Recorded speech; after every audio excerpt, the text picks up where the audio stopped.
Hello बच्चों, कैसे हैं आप सब। जैसे कि आप जानते हैं कि फ़िज़िक्स 12th फ़िज़िक्स हम लोगों ने फर्स्ट पार्ट अपलोड कर दिया है। हमारा सीरीज चल रहा है इम्पोर्टेंट क्वेश्चन। आपका भी जैसे कि हाल ही में 2 तारीख से एग्ज़ाम है, 2 मार्च से। तो वो हम लोगों का टारगेट है कि जितने भी बच्चे हैं, चाहे वो 10th के हैं, 12th के हैं, किसी भी स्ट्रीम के हैं, हम लोगों का प्रयास है कि हम लोग हर एक सब्जेक्ट्स की इम्पोर्टेंट क्वेश्चंस आपको प्रोवाइड करेंगे। तो बच्चों, हम लोगों ने फिजिक्स, जो कि हमारा अध्याय फर्स्ट लेसन, फर्स्ट इकाई फर्स्ट, विद्युत आवेश एवं क्षेत्र, इलेक्ट्रिक चार्जेस एंड फील्ड्स, इसका फर्स्ट पार्ट बच्चों हम लोगों ने आपको प्रोवाइड कर दिया है। आज हम लोग चलेंगे और सेकंड पार्ट में ही हम लोग इस यूनिट को कंप्लीट करेंगे। और आई होप कि हम ऐसे क्रम बाई क्रम आपको पूरे यूनिट्स एंड चैप्टर्स के इंपॉर्टेंट क्वेश्चंस की वीडियो जैसे ही हमारा इसके बाद कंप्लीट होता है तो हम आप लोगों को ऑब्जेक्टिव क्वेश्चंस लेके आएंगे जो कि काफ़ी इंपॉर्टेंट्स रहेंगे। चलिए हम लोग शुरुआत करते हैं। और आज का हमारा जो ये प्रश्न है बच्चों, तो ये हमारा पहला प्रश्न है। बच्चों, जैसा कि आप जानते हैं कि काफ़ी इंपॉर्टेंट हम लोगों का क्वेश्चन चल रहा है, और जिसमें से आज का हमारा जो पहला क्वेश्चन है कि विद्युत आवेशों के लिए कूलाम का व्युत्क्रम वर्ग नियम लिखिए एवं समझाइए। बच्चों, काफ़ी इंपॉर्टेंट क्वेश्चन है। आप जैसा कि जानते हैं कि कूलाम का नियम किस पे वर्क करता है, तो मैं आपको थोड़ा सा बताने का प्रयास करता हूँ कि कूलाम का कहना ये है कि यदि कोई भी हमारे पास दो बिंदु आवेश हैं, क्या है बच्चों, दो बिंदु आवेश, यदि उनके मध्य अगर कोई भी क्या लगता है, आकर्षण या प्रतिकर्षण बल लगता है, आकर्षण या प्रतिकर्षण बल लगता है, तो उनके गुणनफल के क्या होते हैं बच्चों, अनुक्रमानुपाती, तथा उनके जो बीच की जो डिस्टेंस होती है, दूरी होती है, उनके वर्ग के व्युत्क्रम। आइए हम लोग समझ लेते हैं इसका मतलब क्या होता है। बच्चों, डायरेक्टली प्रोपोर्शनल यानी कि हम लोग अनुक्रमानुपाती कहते हैं किसके, तो चार्ज के। यहाँ पर हम लोगों ने पॉइंट चार्ज ले लेते हैं, एक Q1 और एक Q2। तो F is directly proportional to Q1 Q2 तथा F is inversely proportional to 1/r²। बच्चों, दोनों को यदि हम मिला के लिखते हैं तो कुछ हमारा ऐसा बनता है कि F is inversely proportional to Q1 Q2/r²। बच्चों, जैसे ही ये साइन हम हटाते हैं तो एक कांस्टेंट K आता है, और K कांस्टेंट आता है, और K यहाँ पर K नहीं है, मैं आपको बता देता हूँ। यहाँ पर F equal to K Q1 Q2/r² होगा। बच्चों, जहाँ SI में SI मात्रक के लिए हम K इक्वल टू 1/4πε0 लेते हैं, जो कि उसकी वैल्यू होती है 9 × 10⁹ न्यूटन मीटर प्रति कूलाम स्क्वायर, जो कि बच्चों एक कांस्टेंट है, एक नियतांक है। इस प्रकार जो लास्ट फाइनली वैल्यू आती है, हम 1/4πε0 की जगह बच्चों 9 × 10⁹ रखेंगे, और वहीं Q1 Q2/r² as it is रहेगा। बच्चों, आइए हम समझ लेते हैं 2 मार्क्स के लिए, 2 मार्क्स के लिए काफ़ी इंपॉर्टेंट, कभी कभी अलग से भी ये पूछ लेता है 2 मार्क्स में कि एकांक आवेश को परिभाषित कीजिए।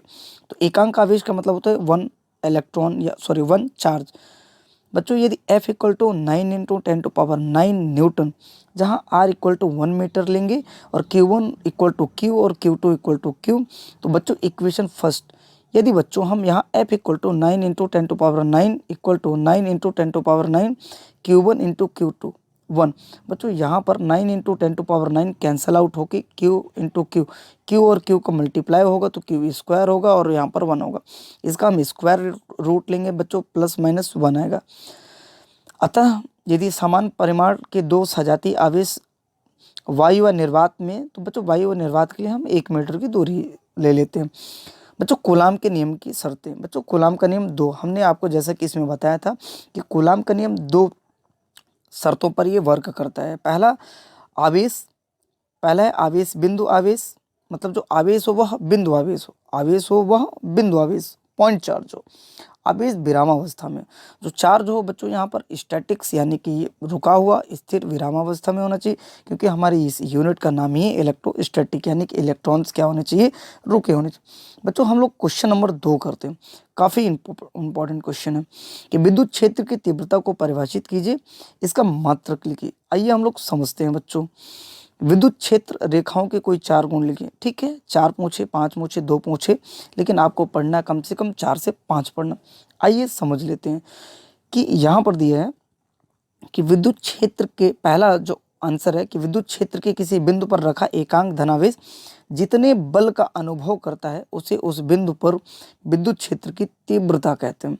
यह एक अदिश राशि है और इसका मात्रक बच्चों न्यूटन कूलाम होता है, न्यूटन कूलाम होता है। आइए हम लोग इसको समझ लेते हैं, इसका और भी। तो ये है हमारा बच्चों, देखिए कि विद्युत क्षेत्र रेखाओं के गुण। आइए हम लोग समझ लेते हैं कि आखिर कौन कौन से गुण हैं जो कि विद्युत रेखाएं प्रदर्शित करती हैं या क्षेत्र। कि विद्युत क्षेत्र रेखा के किसी बिंदु पर खींची गई स्पर्श रेखा उस बिंदु पर परिणामी तीव्रता की दिशा प्रदर्शित करती है। बच्चों क्या प्रदर्शित करती है? ये आप एरो जो देख रहे होंगे यहाँ पर आपको, आई थिंक ये एरो दिखाई देते होंगे। इस एरो से आप समझ सकते हैं कि एरो ये बाहर की ओर है, तो हमारा इलेक्ट्रिक फील्ड कहाँ की ओर होगा बच्चों? बाहर की ओर होगा। कहाँ की ओर होगा? बाहर की ओर होगा। चलिए हम लोग समझ लेते हैं अगला। बच्चों यहाँ पर दूसरा है कि दो रेखाएं या दो क्षेत्र रेखाएं एक दूसरे को कभी प्रतिच्छेद नहीं काटती या प्रतिच्छेद नहीं करती। एक विलगित आवेश के कारण बल रेखाएं पार्श्व चित्रानुसार होती हैं। बच्चों आप देख रहे होंगे कि यहाँ पर कि ये इस तरीके से कट नहीं करती, इस तरीके से बच्चों कट नहीं करती हैं। क्या नहीं करती? कट नहीं करती, इस तरीके से कट नहीं करती हैं। राइट, चलिए हम लोग समझ लेते हैं। अगला है कि विद्युत क्षेत्र रेखाएं धनावेश से प्रारंभ होकर बच्चों ऋणावेश में समाप्त होती हैं। बच्चों ध्यान रखिए, जो हमारा विद्युत धनावेश होता है वो धन से तो जाएगा, लेकिन बाहर धन से जाएगा लेकिन अंदर ऋण से जाएगा, अंदर ऋण से जाएगा। किससे जाएगा बच्चों? मतलब यदि ऐसा जाएगा तो पॉजिटिव है और ऐसा जाएगा तो नेगेटिव। ओके, अगला है कि विद्युत क्षेत्र रेखाएं सतत वक्र होती हैं जो बीच में कभी भी नहीं टूटती। बच्चों आप जानते हैं कि प्लस से निकल कर माइनस में और माइनस से प्लस में, माइनस से प्लस में, माइनस, ये कभी बच्चों ब्रेक नहीं होती। आइए हम लोग थर्ड क्वेश्चन पढ़ते हैं। बच्चों ये आप कर लेना, आप इसको पढ़ लेना, ठीक है ना, ये काफ़ी इतना ज़्यादा इंपॉर्टेंट नहीं। आइए क्वेश्चन नंबर 5 बच्चों, काफ़ी इंपॉर्टेंट प्रश्न है। क्वेश्चन नंबर ये जो 5th दिख रहा होगा, काफ़ी। विद्युत फ्लक्स क्या है? विद्युत फ्लक्स कितने प्रकार का होता है? चलिए हम लोग समझ लेते हैं कि पहले तो ये जान लेते हैं कि विद्युत फ्लक्स होता क्या है। कि विद्युत क्षेत्र में स्थित किसी क्षेत्रफल से अभिलंबवत गुजरने वाली क्षेत्र रेखाओं की संख्या को विद्युत फ्लक्स कहते हैं। बच्चों विद्युत फ्लक्स को फाई ई से रिप्रेजेंट करते हैं। इसको हम विद्युत फ्लक्स यानी इलेक्ट्रिक फ्लक्स, राइट। बच्चों विद्युत फ्लक्स दो प्रकार के होते हैं, जैसे कि आप जानते हैं कि धनात्मक होता है, दूसरा ऋणात्मक होता है। पहला धनात्मक और दूसरा ऋणात्मक होता है। जब किसी पृष्ठ से गुजरने वाला, बच्चों ध्यान दें, जो विद्युत फ्लक्स है यानी कि गॉस का प्रमेय है, यह हमेशा बच्चों क्लोज सरफेस में वर्क करता है। किस में काम करता है? क्लोज सरफेस में। किस पे काम करता है? क्लोज। बच्चों किस पे काम करता है? क्लोज। ये हमारे पास एक गोला है, हम यहाँ से निकाल देते हैं, यहाँ से, राइट। चलिए, तो रेखाएं बाहर की ओर जा रही हो तो विद्युत फ्लक्स धनात्मक होता, तथा जब किसी पृष्ठ से गुजरने वाली क्षेत्र रेखा, आप समझ लें, अब थोड़ा सा इसको समझने का प्रयास करेंगे। ये मान लेते हैं कि हमारा क्या है? विद्युत क्षेत्र है। यदि अंदर से बाहर की ओर और बाहर से अंदर की ओर प्रवेश करेगा, तो बच्चों यदि रेखाएं बाहर की ओर जा रही हों तो धनात्मक, यानी कि अंदर से कहाँ जा रही हों? बाहर, तो धनात्मक। यदि बाहर से अंदर की ओर जाएंगी तो ऋणात्मक। यदि विद्युत क्षेत्र ई, हम यहाँ पर क्या ले लेते हैं? ई। क्या ले लेते हैं बच्चों? ई। ई ले लें, और हम ds क्या ले लें? ds। क्या ले लें बच्चों? ds, right.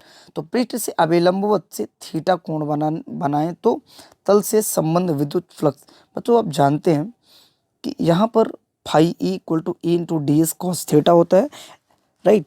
यदि पृष्ठ विद्युत क्षेत्र के समांतर हो तो आप जानते हैं कि यदि समांतर होगा तो थीटा बराबर 90 डिग्री, थीटा बराबर 90 डिग्री। ओके, अतः यदि हम यहाँ 90 डिग्री तो cos 90 इक्वल टू बच्चों 0 होता है, तो फाई इलेक्ट्रिक फ्लक्स क्या हो जाएगा? 0 हो जाएगा। इलेक्ट्रिक फ्लक्स क्या हो जाएगा बच्चों? 0 हो जाएगा। ओके, इलेक्ट्रिक फ्लक्स क्या हो जाएगा बच्चों? 0 हो जाएगा। अब हम लोग एक काम करते हैं, अब हमारा जो अगला प्रश्न है बच्चों कि सिद्ध कीजिए कि काफ़ी इंपॉर्टेंट प्रश्न है बच्चों, ये 3 मार्क्स के लिए, कि सिद्ध कीजिए कि किसी विद्युत द्विध्रुव आघूर्ण उस प्रत्यानयन बलयुग्म आघूर्ण के बराबर होता है, जबकि विद्युत द्विध्रुव को एकांक तीव्रता के एक समान विद्युत क्षेत्र के लंबवत रखी जाती है। बच्चों आप इसको पढ़ लेना। यहाँ पर मैं आपको समझा देता हूँ कि हमारे पास एक चार्ज माइनस क्यू है और एक प्लस क्यू है। बच्चों यहाँ पर एक क्या लगाया जा रहा है, फोर्स लगाया जा रहा है। क्या लगाया जा रहा है, फोर्स लगाया जा रहा है। क्यू ई राइट साइड में और माइनस क्यू लेफ्ट साइड में, जो कि ये इलेक्ट्रिक डाइपोल रखा हुआ है 12, और यहाँ से जो एंगल्स बन रहे हैं बच्चों वो थीटा है। हम यहाँ पर टॉर्क, आप जानते हैं कि जब ट्विस्टिंग फोर्स लगता है, ट्विस्टिंग मोमेंट लगता है, तो वहाँ पर जो हमारा फोर्स होता है, बल आघूर्ण होता है, वो टाउ होता है। टाउ बराबर क्या होता है कि force into perpendicular distance, force into perpendicular, मतलब एक बल गुणे दोनों बलों के बीच की लंबवत दूरी। बच्चों एसी हमारी परपेंडिकुलर डिस्टेंस लंबवत दूरी है, और टाउ इक्वल टू क्यू। बच्चों साइन थीटा बराबर हम जानते हैं कि लंबटे कर्ण होता है, लंबटे perpendicular upon hypotenuse, right. AC की वैल्यू चाहिए जैसा कि हमारे इक्वेशन फर्स्ट में दिया है, AC equal to A B, sine theta का क्रॉस मल्टीप्लाई कर लेंगे और एसी के प्लेस पे हम लोग यहाँ पर पुट कर देंगे। जैसे कि आप जान रहे हैं कि A B equal to 2l, तो A B equal to 2l यहाँ पर रखा गया है। क्या रखा गया है बच्चों, 2l रखा गया है, राइट। इसके बाद हम लोग यहाँ पर समीकरण 1 में इक्वेशन फर्स्ट में पुट कर देंगे, तो tau equal to P E sine theta, P E sine theta. Okay, I hope कि थोड़ा समझ में आ रहा होगा। बच्चों यहाँ पर हमारा यदि हम E equal to theta equal to 1 और थीटा इक्वल टू 90 डिग्री रख देंगे, तो tau equal to P sine 90, और साइन 90 इक्वल टू बच्चों क्या होता है, 1 होता है। साइन 90 इक्वल टू क्या होता है बच्चों, 1 होता है, राइट, इक्वल टू 1। अगला जो प्रश्न है बच्चों, ये काफ़ी इंपॉर्टेंट प्रश्न है, ये भी हमारे एग्जाम के पर्पज से बहुत इंपॉर्टेंट है। वैद्युत द्विध्रुव को विद्युत क्षेत्र में घुमाने में किया गया कार्य। बच्चों हम जब भी किसी को रोटेट करते हैं या घुमाते हैं, तो कुछ ना कुछ हमें वर्क करना पड़ता है, कुछ ना कुछ हमें क्या करना पड़ता है, वर्क करना पड़ता है। यदि मान लें कि उसका विद्युत द्विध्रुव आघूर्ण P हो, और वहाँ पर विद्युत द्विध्रुव की तीव्रता यदि E हो, तो उसका जो लगने वाला शेयर फोर्स होगा, प्रत्यानयन बल युग्म आघूर्ण होगा, शेयर स्ट्रेस होगा, tau equal to P sine theta होगा, राइट। यहाँ पर दिया हुआ है बच्चों, यदि द्विध्रुव को अल्प कोण, यदि अल्प मतलब ना के बराबर घुमाया जाता है, तो डी थीटा, तो D W equal to tau into D theta equal to P sine theta D theta. यहाँ पर बच्चों हम लोग यदि जीरो से थीटा को रोटेट करते हैं, एंगल हम यहाँ यदि ले लेते हैं कि किसी को यहाँ पर रोटेट करें, तो एंगल हम लोग मान लेते हैं कि जीरो से थीटा, तो पी साइन थीटा, बच्चों ये पी कांस्टेंट है, बाहर लेते हैं, साइन थीटा इसका डिफरेंशिएशन करेंगे बच्चों, साइन थीटा का माइनस कॉस थीटा होता है, और जीरो लिमिट क्या है, 0 to theta, upper limit minus lower limit, upper limit minus lower limit, यहाँ पर लिमिट पुट कर दिए तो माइनस माइनस प्लस हो गया ये बच्चों। यहाँ से हम लोग P minus 1, P the bracket of 1 minus cos theta, right. बच्चों इसके बाद जो हमारा आता है विद्युत द्विध्रुव के से आप क्या समझते हैं, विद्युत द्विध्रुव के कारण निरक्षीय, बच्चों यहाँ पर आप देख लेना, निरक्षीय स्थिति और अक्षीय स्थिति, यहाँ पर डेरिवेशन दिया है। यदि बच्चों आपको समझ में ना आए तो कमेंट में जरूर एक बार आप लिख के भेजिएगा।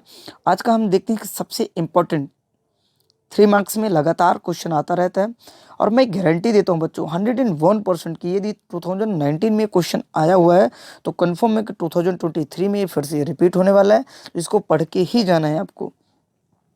आइए, तो किसी विद्युत क्षेत्र में स्थित किसी बंद पृष्ठ के लिए गॉस का नियम लिखिए तथा इसे सिद्ध कीजिए।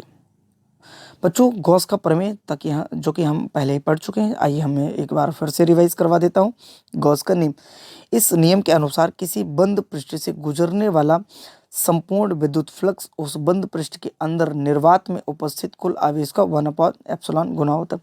आइए समझ लेते हैं कि पहले यहाँ पर गॉस का प्रमेय लगता क्या है। तो बच्चों पहली बात तो गॉस का प्रमेय जो है ना, वो बंद पृष्ठ पे लगता है। कहाँ पर लगता है, मैं एक बार फिर से बता देता हूँ आपको, क्लोज सरफेस पे वर्क करता है। कहाँ पर करता है, क्लोज,